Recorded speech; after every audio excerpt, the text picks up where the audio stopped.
The desert stretched beyond sight, endless and aching, a graveyard of sunlight and silence. The sky hung low and pale, like it had been burned clean of mercy. Wind slithered through dry grass, whispering through the ribs of an old fence, carrying with it the faint rattle of ghosts and grasshoppers. Each gust seemed to remember things the living had forgotten, names, promises, prayers that never reached heaven.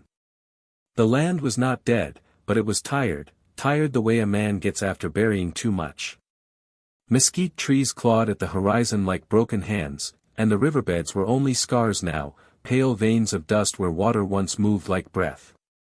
Even the sun looked hollow, hanging there as if it too had seen enough blood to lose its color. Far out where the land began to blur with heat, a lone horse moved slow through the shimmer, its rider slouched forward, hat pulled low against the glare. His coat was torn at the shoulder, the leather cracked, his saddle patched with wire and thread. The man rode like someone who'd forgotten what hurry felt like. His shadow dragged long and thin behind him, keeping pace like an old sin that refused to let go. He wasn't searching for anything, not anymore. You could tell by the way he didn't look around.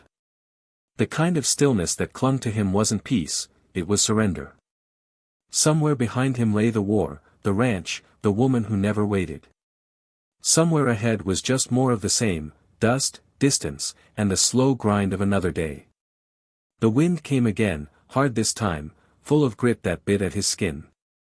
It carried the scent of rain that wouldn't come and the faint echo of something human, a cry or maybe a memory. He stopped his horse, tilted his head. Silence settled again, heavy and wide. He thought maybe he'd imagined it, like the rest of the world had become, half real, half ghost. But then, faint and trembling, it came once more. A sound that didn't belong in this quiet, too soft for the wind, too desperate for a bird. The man straightened, eyes narrowing toward a patch of broken sagebrush where the earth dipped into a shallow ravine. The horse shifted beneath him, sensing something alive down there, something wounded. The land held its breath. Above them, the sky cracked open with light, not mercy, not yet, but a warning. The kind that comes before a storm or a reckoning. He nudged his horse forward, slow, careful, as if stepping into a story he didn't know the ending of. The sound came again, closer this time, fragile but real. And in that hollow stretch of desert, beneath a sun that had forgotten how to forgive, a man who'd given up on salvation was about to find it waiting in the dust. He found her where the earth had cracked open, a shallow hollow near a dry creek, where the wind couldn't quite reach. She was half covered in dust, half buried in her own stillness, as if the desert had tried to take her back. Her skin was burned bronze by the sun, her dress torn, one arm bent beneath her like she'd fallen from a great height and never bothered to rise again. The man reined in his horse and sat there for a long moment, the silence pressing close around him. He'd seen plenty of bodies before, on battlefields, in barns, by rivers that ran red, but there was something different about this one. She wasn't gone yet. The air near her mouth trembled faintly, like a candle fighting to stay lit. He dismounted slow, boots sinking into the hot dust. The horse gave a low snort, uneasy, but stayed. The man crouched beside her and touched 2 fingers to her throat. A pulse, weak, wandering, but there. He exhaled, a sound too quiet to be a word, and reached for his canteen. When the water touched her lips, she flinched, a small, startled sound, like a bird remembering it still had wings. Her eyes opened a sliver, black and glossy as obsidian. For a heartbeat they met his, confusion first, then fear, then something softer, like the desert recognizing rain. He didn't speak. Words felt too heavy for this kind of moment. He tore a strip from his shirt and dipped it in a canteen, pressing it gently to the cut above her temple. She winced but didn't pull away. Her breath came in shivers. A broken necklace lay in the sand beside her, small turquoise beads scattered like tears. He gathered them in his palm, brushed off the dirt, and tucked them into her hand without thinking. Maybe it was a promise. Maybe it was just something a man does when he's forgotten how to pray. When he lifted her, she weighed almost nothing, the kind of lightness that only comes after too much loss. He wrapped her in his blanket, the one he hadn't used since the nights were cold enough to remember his dead. The horse shifted as he mounted, the woman limp against his chest, her breath shallow but steady. He turned the reins toward the horizon. The cabin stood where the land folded into shade, a single-room shelter built of sweat, silence, and years. Its walls were scarred pine, its roof patched with tin that hummed when the wind moved. Inside, everything had a place because he didn't own much: a cot, a stove, a table made from old fence boards, and a chair that creaked when you breathed wrong. He laid her on the cot and stoked the fire until it caught. The light crawled over the walls, turning dust into gold for a moment before settling back into dim. She stirred once in her sleep, murmuring words he didn't know, the rhythm of a language older than the fences outside. For 3 days, she slept and he stayed, feeding her spoonfuls of broth, cooling her fever with damp cloth, tending the fire like it was the only thing holding the world together. When she woke fully, she didn't speak. Neither did he. They just watched each other, two people who'd both forgotten how to begin again. The days stretched slow. She sat by the window sometimes, mending her torn dress with thread he'd found in an old tin. He worked outside, splitting logs, patching the corral, talking to the horse in the way lonely men do. At dusk, he'd light the lamp while she boiled water for tea. They moved around each other like ghosts learning to share the same room. One evening, a sandstorm came down from the west, hard and sudden. The wind clawed at the door, filling the cracks with grit. She rose to latch the window, her hands trembling. He crossed the room, wordless, and helped her press the shutters closed. Their fingers brushed, a brief, accidental touch that held longer than it should have. She didn't pull away this time. Later, after the storm had passed, he fixed the broken chair she used by the fire. She watched quietly as he worked, the lamplight pooling around his rough hands, the sound of the knife shaving wood steady and calm. When he was done, he pushed it gently toward her. She touched the new leg, tested the balance, then nodded once. A thank you without a word. That night, the silence in the cabin changed. It wasn't the old kind anymore, not the heavy, empty silence of strangers, but the soft kind that sits between two people who've decided, even if they don't say it, to keep each other alive. The fire cracked, small embers dancing against the dark. He leaned back in his chair, eyes half closed. She poured tea into 2 cups and set one beside his hand. Neither spoke. They didn't need to. Outside, the desert was quiet again, and for the first time in a long time, so were they. Morning came slow, spilling gold across the floorboards. Dust swirled through the light like quiet ghosts, softening the edges of the world. She sat by the window again, weaving small strips of leather together, her fingers careful, deliberate, as if the act itself was a prayer. He watched her from the stove, coffee cooling in his hand. He'd gotten used to her silence, it was the same kind he carried. But that morning, something in her stillness felt heavier, like a story pressing against her ribs. When she looked up, he noticed the necklace she wore again, the one he'd found scattered in the sand. She'd restrung the turquoise beads with a strip of sinew, each stone cleaned, every knot tied with care. A single one was missing, leaving a small space between 2 beads, like a heartbeat skipped. She caught him looking and held the necklace between her fingers. For a long while, neither moved. Then, softly, almost to herself, she said, "It belonged to him." Her voice was rough from disuse, yet steady, a sound shaped by the wind and what it takes away. He didn't ask who him was. Didn't need to. He'd seen enough women with ghosts behind their eyes to know what kind of man left a scar that deep. She touched the empty space in the necklace. "There was one more stone," she whispered.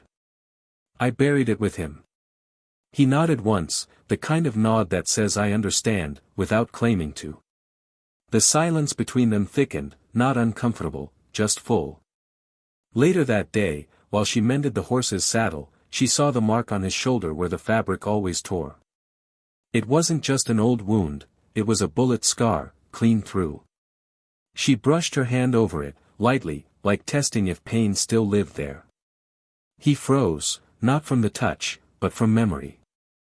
Lost a man in the same fight, he said quietly, eyes fixed on the horizon outside. He called for me, and I couldn't get there fast enough. Her hand stayed a moment longer before falling away. No comfort, no apology. Just understanding, the kind that doesn't need fixing. That night, they sat by the fire again. Between them lay two stories, one buried under sand, the other under gunpowder.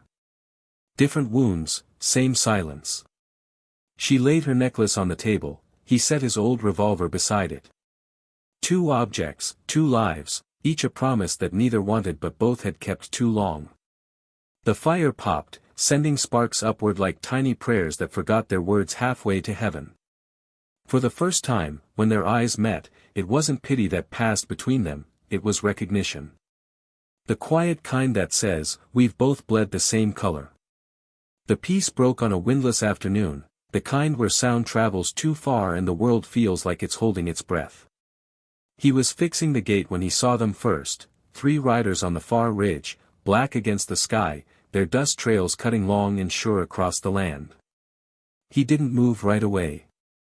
Just watched, the way a man does when he already knows trouble by its shape. The middle one rode tall, his coat trimmed with brass, the glint of a badge catching the sun. U.S. Cavalry. The other 2 carried rifles easy in their hands. Inside the cabin, she was stirring a pot of beans, humming something low, a tune from before all this. He stepped in, slow, quiet, and she knew before he spoke. The color drained from her face like dawn leaving the desert. They're looking for someone, he said. Her hands tightened around the spoon. They always are. Through the cracked window, they both saw the riders closing in, deliberate, unhurried. The kind of men who believed the land already belonged to them. He went to the cupboard, pulled down his revolver, and set it on the table beside her necklace, both objects catching the same sliver of dying light. If they find you here, he said, they'll take you back. Or worse. She looked up at him, eyes steady. And if they find me gone, they'll kill you for helping. He didn't answer. The decision was already burning in his chest. He'd buried too many things in this land, dreams, names, men, but not this. Not her. The hoofbeats grew louder. Dust filled the air outside, settling over the window like smoke. She stood, moving toward the door, but he caught her wrist, firm, not rough. Go, he whispered. Out the back. Follow the dry creek till the canyon splits. Don't stop till night. Her lips parted, maybe to argue, maybe to thank him, but no words came. Instead, she reached for her necklace, tore off one turquoise bead, and pressed it into his palm. So you'll remember what you chose. Then she was gone, a flash of motion through the brush, swallowed by the land that once tried to claim her. He waited. When the soldiers reached the fence, he met them in the yard, hat low, voice steady. They asked if he'd seen a native woman pass through. He shook his head. Ain't seen anyone but ghosts, he said. One of them spat, another laughed, but the officer studied him too long, eyes narrowing at the dust prints near the stable. For a heartbeat, truth wavered there, fragile as breath. Then the officer turned his horse. If you do, he said, remember which side you're on. They rode off, dust swallowing them again. He stood there until the sound faded, the turquoise bead warm in his hand. The sky above him began to turn red, the color of choices that don't wash away. The night came slow, soft as breath after pain. He found her again 2 days later, down by the canyon's edge, where the land fell away into silver shadow and starlight. She was sitting near a small fire, its glow trembling against the stone walls like the pulse of something just reborn. She looked up when he approached, no surprise, no fear. Just quiet recognition, the kind that doesn't need words. He stopped a few paces away, the desert wind moving between them like memory. I thought you'd gone further, he said. I did, she answered, eyes on the flames. But the land curved back. He almost smiled, a small, worn thing that hadn't lived on his face for years.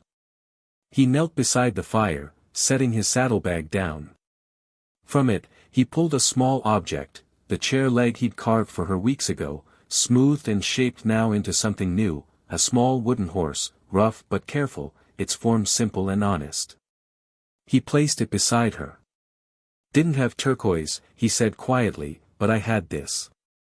She reached for it, tracing the grain of the wood with her thumb. The silence between them deepened, not the old kind, the lonely kind, but something fuller. The air carried the faint scent of mesquite and the far-off sound of a nightbird calling its mate. After a long while, she said, when I buried him, I thought that was the last time my hands would ever make anything gentle. Her voice was low, barely more than the crackle of the fire. She turned the carving over in her palm. You changed that. He looked into the flames, eyes reflecting the light like a man seeing warmth for the first time in years. You made this place quiet, he said. Not empty, just quiet. They sat that way for a long time, close enough for the heat to bridge the space between them. No touch, no promise, just breath moving in rhythm. The desert around them seemed to lean in, listening. Finally, she reached into her pouch and brought out the half-strung necklace, the one missing a bead. Without speaking, she took the turquoise piece he still carried in his pocket, the one she'd left him, and slipped it back into its place. The strand was whole again. She tied it around her neck and looked up at him, eyes catching firelight and starlight both. Now, she said softly, we're both finished with ghosts. He didn't answer. He just reached out, slow, careful, and brushed a strand of her hair behind her ear. The gesture was simple, but it held everything that words would have ruined. The fire burned low. The stars opened wide above them. For the first time in a long time, neither of them felt the need to run from the night. Dawn broke gentle over the desert, not the harsh, blinding kind that scoured the earth clean, but soft, like a hand laid over an old wound. The sky blushed rose and gold, and for the first time, the wind carried something sweeter than dust. They rode side by side along the edge of the world, where the land met the light. The silence between them was no longer hollow, it was alive, full of quiet things that didn't need saying. Her necklace caught the morning sun, each turquoise bead glowing like bits of the sky come home. He glanced at her, and she met his gaze, steady, sure, unafraid. There were no vows, no farewells. Just two souls moving the same direction for once, unchased by the past. Behind them, the cabin waited in stillness, the smoke from its chimney rising thin and silver, a thread tying what was lost to what was found. The desert stretched on, but it didn't feel endless anymore. It felt open. And as the wind moved across the land, it no longer whispered of ghosts. It carried laughter instead.